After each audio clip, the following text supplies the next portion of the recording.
Bonjour à tous, je m'appelle Alain Gerca, je suis médecin nutritionniste au CH de Nantes. Je fais partie du service des pathogastro et de l'EMA.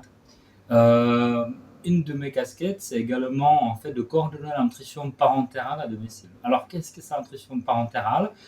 C'est une nutrition qui est administrée par un cathéter dans les veines, donc pour les patients dont l'intestin ne fonctionne pas suffisamment pour qu'ils puissent maintenir le poids et tous les paramètres nutritionnels juste en mangeant ou en ayant une nutrition par une sonde ou autre. Donc ces patients-là qui ont ce qu'on appelle insuffisance intestinale dépendent d'une perfusion de nutrition. Et comme c'est une technique plutôt lourde, parce qu'il y a plein de risques de complications au niveau de la voie centrale, de la nutrition elle-même et de leur état qui est souvent un peu complexe, nous, on essaie de les accompagner, non seulement que leur état s'améliore et de les renourrir, mais qu'ils puissent aussi partir à domicile, ne pas rester à l'hôpital, mais sortir avec la nutrition, avec cette technique qui est relativement risquée et complexe, à domicile et retrouver une qualité de vie meilleure que quelqu'un qui va rester plusieurs mois à l'hôpital. Donc nous, ce qu'on fait, on démarre en fait cette perfusion à l'hôpital, on prépare la sortie à domicile et puis on surveille, on coordonne en fait entre les infirmières à la maison, entre nous à l'hôpital, éventuellement en prestataire ou une HAD, on coordonne les soins pour limiter en fait le risque de complications.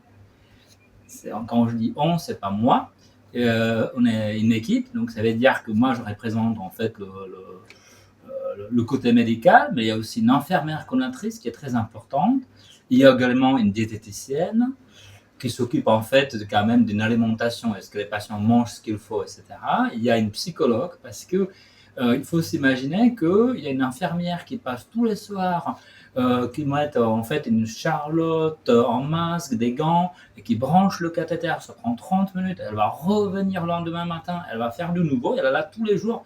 Donc au niveau psychologique, c'est des soins plutôt lourds. Et il faut en fait soutenir les patients. On a une psychologue. On a également une secrétaire parce qu'il y a plein de papiers autour. Et des stomathérapeutes parce qu'il s'agit des patients qui peuvent avoir une stomie. Stomie, ça veut dire un bout de l'intestin qui est à la peau. Donc les stomathérapeutes permettent en fait de régler ce problème-là pour qu'il n'y ait pas trop de problèmes. Donc on se coordonne tous entre nous, on se coordonne avec les infirmières à domicile, éventuellement d'autres intervenants. Alors, notre place au sein de l'EMAT est très importante parce que vraiment, il s'agit des soins très spécifiques, mais sans nos collègues gastroentérologues, sans nos collègues chirurgiens digestifs, on ne pourrait pas bien accompagner les patients. Donc ça, vraiment, on s'est bien intégré, on a retrouvé notre place et ça fonctionne très bien, d'être entouré par nos collègues et puis aussi de faire de la recherche avec CIC et autres.